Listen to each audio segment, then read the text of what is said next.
Kausapin natin, kumbachero, si DICT Secretary Henry Aguda.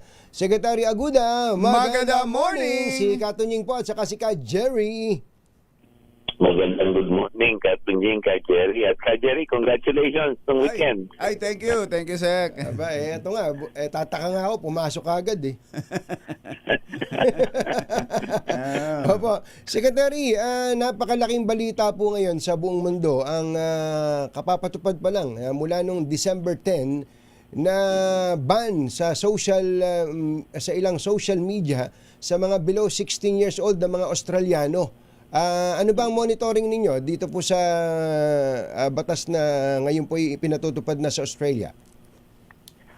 Siguro, as a background, yung batas na pinatupad sa Australia, amendment yon ng isang existing law sa Australia. Sa Australia kasi meron na yung E-Safety Act. Yes. So, idinagdag lang nila doon yung minors below 16. Hindi hindi pwede sa social media. So, kakaiba yan sa buong mundo. Kasi doon sa Europe, meron din sila yung Digital Safety Act. Pero hindi binaban yung mga below 16. So, yung Australia medyo matindi yung yung protection sa mga bata. Sa kanila, ang policy nila, hindi lang dapat pinoprotektahan yung mga bata. Dapat wala.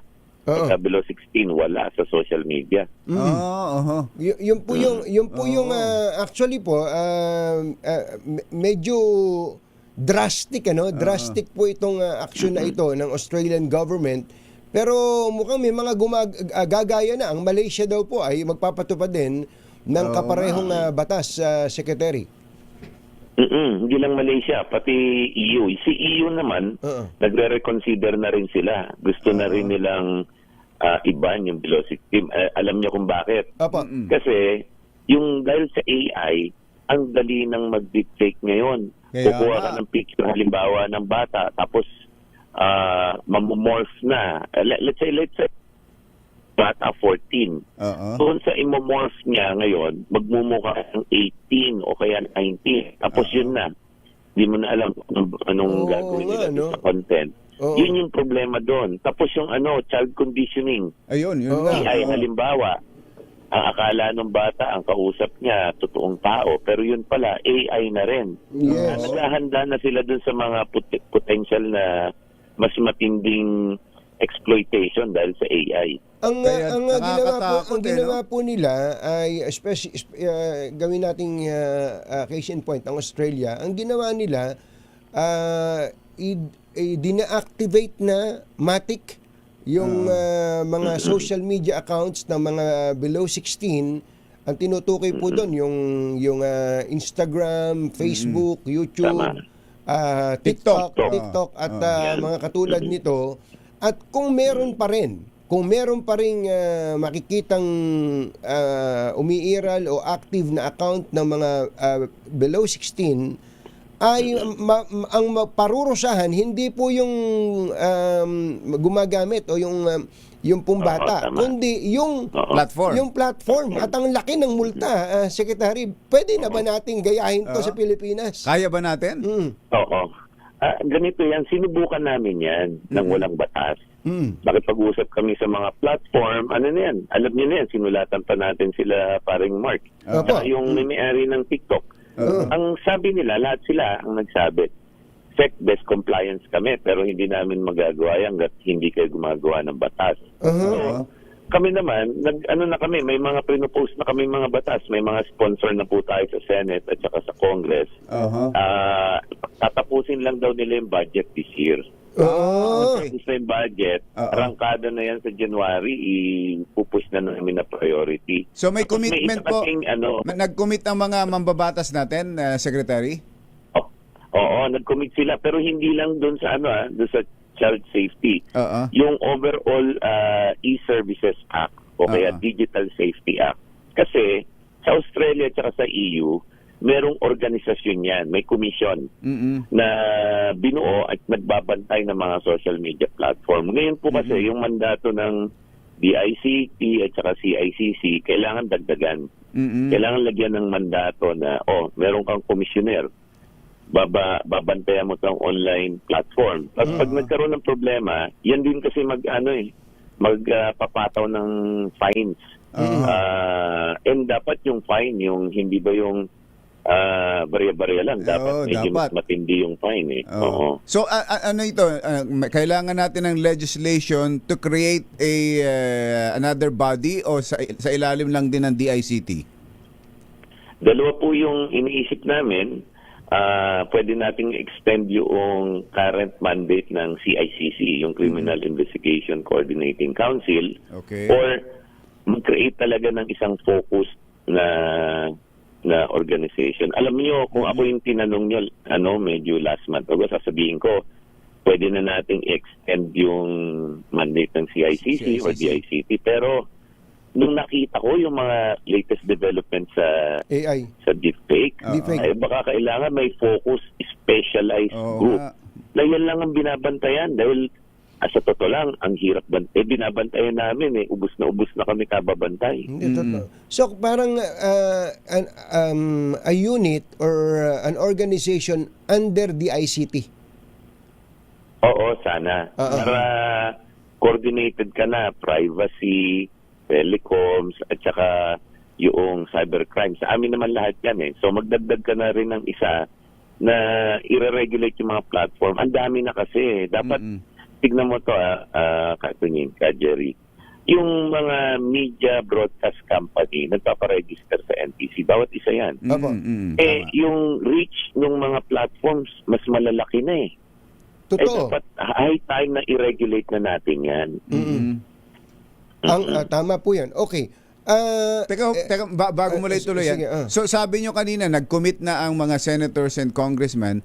Ang Malacanang ho ba ay may commitment na rin at para ito'y i-certify as urgent or priority? Oo.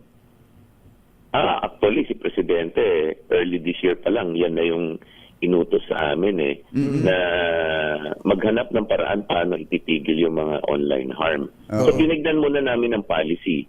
Tapos ngayon, na kailangan na talaga ng batas, i-recommenda na namin sa LEDAC. May suportado ng ng Pangulo yan. Kasi mahalaga sa kanya yung safety ng mga bata rin Di ba? Nagbubuhos tayo ng resources and budget sa mga high school at saka sa mga bata natin. Tapos biglang pag kinunik ko sila online, yan yung mga makikita nila, mga bullying, child exploitation, online illegal gambling. Dapat wala yun. Hindi, sobrang uulitin lang natin at the risk of being repetitive, ang Pangulo, ang DICT, at meron na nga kayong nakausap na mga mambabatas ay sang-ayon at itutulak ang kaparehong batas sa Australia.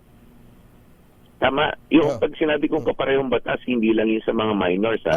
Kasama niya dyan yung overall e-safety act. Para overall yung approach natin sa pagbantay sa cyberspace. Last na lang po, kami ni Kumbachero dito, nung bago-bago pa lang kami sa DCRH, if I can still remember, nung 2020, itinutulak na po namin ni Kumbachero na magkaroon ng mas masinsin na pagbubukas ng account ang mga kung sino-sino. Kumbaga dapat alam natin kung sino yung kausap natin. Alam natin na yung gumagamit ng social media totoong mga tao at accountable na mga tao kasi ang daming trolls, ang daming mga gumagamit ng mga deepfake. Sabi nyo nga, hindi po ba pwedeng isama na rin sa batas o baka naman administratively pwede na hindi na kailangan ng batas na lahat ng gagamit ng social media dapat verified account, you may check. Alam nyo, dyan nga ako nagtataka. Pag kinausap ko lahat ng mga platform, sasabihin nila, hindi mo na kailangan ng policy, hindi mo na kailangan ng batas. Kasi doon sa standards and community standards nila, dapat verified na yan. Kaya nga, tatanungin ka, robot ka ba? Pag hindi ka robot, tataduin ka, sino ka ba? Ngayon, marami na yan Ito lang yung problema. Bakit naman kailangan ko pa ng batas para i-hold ko sila accountable? Yes. Pwede sila mag-self-regulate. So ngayon, kung yun yung hinihingi nila batas, di gagawa Gawa tayo ng batas. para mag-comply sila sa sarili nilang rules. Oo, ganito po. Pwede kaya na magbigay na lang ng say 6 months o 3 months o 60 days para mas konti. Deadline. 60 days deadline.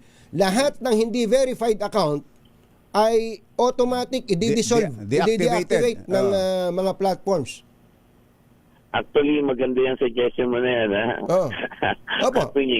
Actually, sige, ngayon pa lang, paaaral ko yan doon sa baka pwede kami mag-issue ng DO ahead of the legislation. Para kung tumupad sila, di okay. Kapag hindi sila tumupad, di pwede ko siyang gawin na additional proof point na kailangan talaga ng batas. Pero yan, madali yan. Pwede na kasi parang sinasabi ko lang sa mga social media platforms, sumunod kayo doon sa standards nyo at community standards.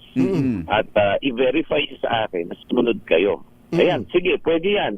Maganda yung suggestion mong yan. Opo. Ako, verified yung account ko. Ikaw, computer, verified yung account mo. So, kapag hindi ka pumayag na verified yung account mo, it's either ignorante ka o hindi mo alam ang mga patakaran or meron kang masamang layunin. May masama ka, ayaw mong maging accountable. Ginagamit mo sa iba ang iyong account. Opo. Pwede yan. Bibigyan ko kayo ng kopya pagka-release na. Pwede kami kaagad. Suggestion na yan. Sasali kami at ipupush natin ng gusto ito. May pahabol dito, pahabol lang, Sek. Yung nakaraang pinag-uusapan natin tungkol sa yung mga natatanggap sa text tungkol sa mga bangko. Na ang ginagamit, magugulat ka, yung account na, ano ba tawag doon? Yung number na mismo o yung pangalan na mismo ng mga bangko, yung telco number nila, ang nagagamit na. Mukhang may madalas, nakasasakyan ako, Quezon Avenue, pagkalagpaso ng Welcome Rotonda, may tumawag sa akin nung nakaraan, doon din daw siya Welcome. Baka pwedeng i-sweep nyo na yung Welcome Rotonda area Welcome na yun. Rotonda, Quezon Avenue na yan, papuntang direksyon ng EDSA. Mukhang baka mayroong mga may building doon o may tower o may text blast na doon lagi gumagana. Yung parang si catcher. Actually, nung last na report niya sa akin yan, kinaikutan namin. Tiyempo-tiyempuhan, wala sila matiyempuhan eh. Pero papaano ko ulit? Papacheck ko ulit. Sige po nga po. Naalala ko last time, follow up ko ulit ng another ronda. Baka may sindikantong dyan ang headquarters nila. Yun, baka mismo. Madali natin. Secretary Henry, asahan po namin yung ilang mga points na ating natalakay, especially itong yung account verification. Sana lahat ng mga Pilipinong gumagamit ng social media ay verified ang account. At sana libre yon. Walang babayaran ang mga netizens. Oo, tsaka yan, dapat lang. Kasi mahirap na, lalo na ngayon sa AI, tsaka sa deepfake. Hindi mo na nga malaman kung ano totoo eh. Exacto. At least malaman yung tao, ma-verify natin na totoo, di ba? Tama po. Secretary Henry, maraming salamat. Happy holidays. Good morning. Merry Christmas. Alright. Mga